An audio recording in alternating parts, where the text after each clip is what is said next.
Bonjour à tous, je me suis fait beau, ça faisait longtemps. J'avais envie d'échanger quelque chose de crucial avec vous. J'ai remarqué tout simplement certaines personnes, notamment chez les chrétiens, disons en guillemets, mais même chez les personnes de façon lambda, c'est-à-dire que il y a des gens qui disent à chaque fois que quelque chose ne marche pas dans leur vie, disons dans les projets qu'ils ont envie de réaliser, que c'est la faute du diable. Dès que quelque chose ne marche pas, on dit oh, le Satan ne veut pas, me bloque à tel endroit où Dieu fait ce qu'il a à faire, mais j'ai pu accomplir ça et ça.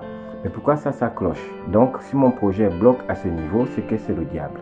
Si je devais faire un truc et la chose ne se réalise pas alors que tout allait bien pour le moment, on va dire c'est la faute du diable. Tout ce qui ne marche pas est forcément mis dans la coupe du diable, que c'est lui qui freine nos projets, c'est lui qui bloque nos envies, c'est lui qui bloque nos rêves. Mais en réalité, je me pose une question. Pourquoi à un moment donné, quand les choses marchent, on dit c'est Dieu, et quand les choses ne marchent pas, on dit c'est le diable? Mais est-ce que nous n'avons pas une lucidité d'esprit pour s'arrêter un moment et dire, si tu ne connais pas l'avenir, si tu ne connais pas le futur, comment tu peux déterminer que l'œuvre qui est stoppée dans ton élan est la faute du diable? Peut-être aussi que c'est Dieu qui veut que tu n'ailles pas par tel passage, mais que tu ailles par tel passage. Au lieu d'aller au point B comme il était prévu dans ton rêve, il te fait passer par une voie A. Tout simplement parce qu'il se dit et il sait peut-être, en guillemets, je parle avec beaucoup de pincettes, ce qui est mieux pour toi. Est-ce qu'il y a pas un moment où tu te dis, si la chose là bloque à ce niveau, c'est peut-être que Dieu voudrait que je procède autrement. Alors il y a beaucoup de personnes qui s'arrêtent à cette vision, c'est le Satan, c'est le diable, c'est les mauvais esprits, c'est les mauvais sorts, c'est les personnes qui nous en veulent.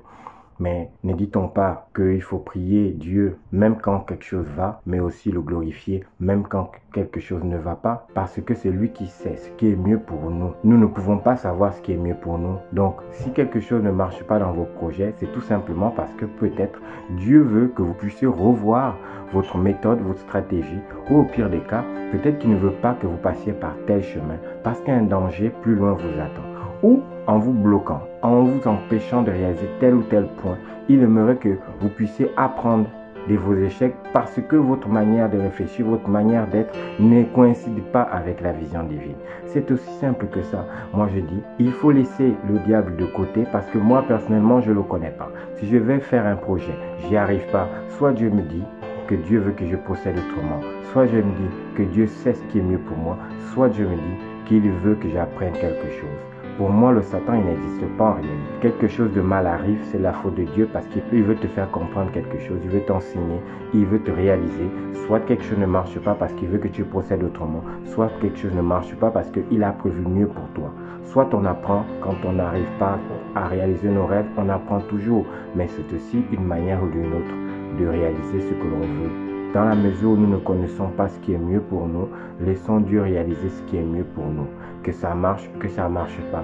On se donne juste les moyens de continuer à persévérer parce qu'il veut te prouver. Il veut peut-être éprouver ta foi et ta conviction et ta volonté. Et surtout, ta motivation. Continuons à avoir une seule vision. Ne nous mettons pas dans d'autres embarras qui vont nous perdre du temps, nous perdre la réflexion et surtout nous faire perdre notre motivation. C'était Galet William de la page Ose vivre tes rêves. Ciao.